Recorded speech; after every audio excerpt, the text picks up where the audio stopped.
ముందుగా దేవుడిని ఏర్పాటు చేసుకోలే, ఆయనే మనల్ని చూస్ చేసుకున్నాడు, ఆయనే మనల్ని పెంచాడు, ఆయనే మన యొక్క జీవితంలో ఏది అవసరమో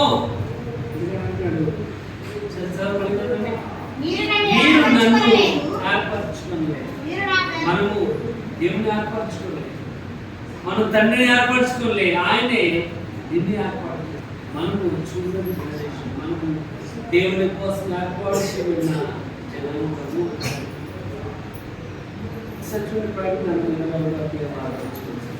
21:6 జీవ జలముల బొగ్గలోని జలముల నేను ఉచితముగా ఫ్రీగా ఇస్తాను.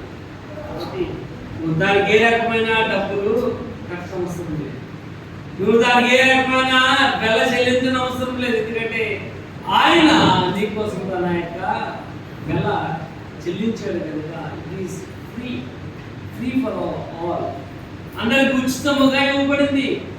ఎందుకంటే మనం ఆయన ఏర్పరచుకోలేదు, కానీ ఆయనే నిన్ను ఏర్పరచుకున్నాడు. కాబట్టి ఈ యొక్క శాశ్వత జీవం నుంచి ఈ యొక్క నీటి బుక్క దగ్గరికి మనం రావాలి. చూడండి, అపోస్తలుల 2వ అధ్యాయము, అపోస్తలుల 4వ అధ్యాయం 12వ వచనం.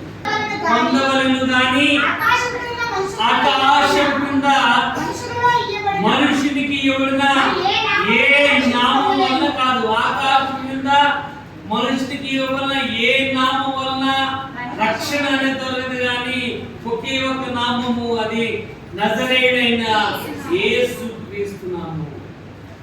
ఆ నామములో మాత్రమే ఉంది రక్షణ, యేసు ప్రభులో మాత్రమే ఉంది రక్షణ.